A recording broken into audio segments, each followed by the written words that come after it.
Fikir vermisənsə, biz hal-hazırda dövrümüzdə ateistlərin, deistlərin daima dünyadakı bu şər kimi görünən müharibələri, ölümləri, cinayətləri bəhanə eləyərək yaradıcının olmadığını dediklərini görürük. Gəl görə indi mövzuya bu məntiqlə baxsaq, insanın bu dünyada şər kimi görmədiyi bir şey var heç. Məsələn, gəl indi bir ateist gözü ilə dünyadakı hadisələrə baxaq. Həm görək onlar ümum nəzərə pisliyi şər gözündən baxır, həm də görək hər pis bir şey görəndə Allah yoxdur deməyin nəticəsi nə olacaq? Məsələn, imansız birinə görə müharibələrin olması, uşaqların, qadınların, günahsız insanların ölməsi pis bir şeydir. Buradan nə dərs çıxardırlar? Müharibədir, uşaqların ölməsi də əgər varsa, haşa Allah yoxdur. Olsaydı müdaxilə eləyərdi. Düzdür? Bəs bir ateistə görə xəstəlik pis bir şeydir? Təbii ki, indi nə demiş oldular? Xəstəlik onlar üçün pis bir şey olduğuna görə, əgər Allah olsaydı, xəstəlik olmazdı. Yaxşı, bəs insanların qeybət eləməyi, yalan danışmağı, paxıllıq etməyi, kin saxlamağı pisdir? Təbii ki, bax onda bir ateistə görə, əgər Allah olsaydı, insanların bu hissləri də olmamalıydı. Bəs ölüm, imansız birinə görə ölüm pis bir şeydir? Bəli, pis bir şeydir. Allah olsaydı,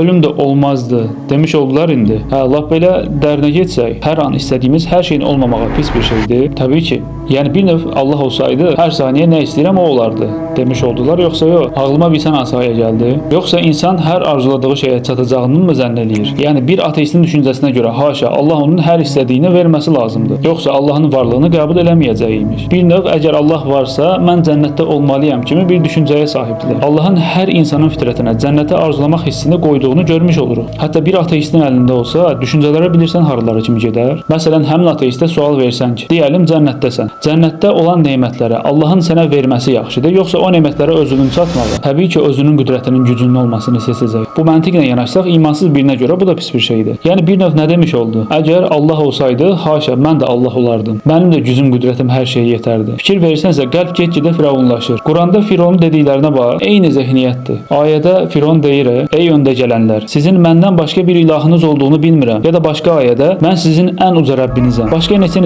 ayədə də mülkün, səltənətin, axan çayların sahibi olduğunu iddia elədiyini görürük. Yəni insan istəsə hər şeyə pis gözünlə baxa bilər. Durmadan körpələr ölür. Demək Allah yoxdur deyən ateistə sırf milləti ərəb olduğuna görə körpələrin ölməyinə yaxşı gözlə baxan insanları görmürlər hər halda. Əgər insan demək olarsa, onlara görə də körpələrin ölməməyi pis bir şeydir. Yəni bu məntiqlə onlar ərəb millətindən olan körpələr ölmür. Demək Allah yoxdur deyəcək. Son olaraq onu deyə bilərəm ki, əgər Allah burnumuzun qanamağından, əlimizə tikan batmağına kimi pis gördüyümüz hər şeyə müdaxilə eləsəydi, insanın yaradılmağına və imtihan olunmağımıza ehtiyac qalmazdı. İnsan kainatın əksər envanına möhtac və əlaqədardır. Ehtiyacı aləmin hər tərəfinə dağılmış, arzuları əbədə qədər uzanmış. Bir çiçəyi istədiyi kimi böyük bir baharı da istəyər. Bir bağçanı arzu etdiyi kimi əbədi cənnəti də arzu edər. Dünya insanın hər istədiyinin olduğu yer deyil. Yoxsa insan çox həddini aşardı ki, dəfələrlə aşdığına şahid olmuşuq.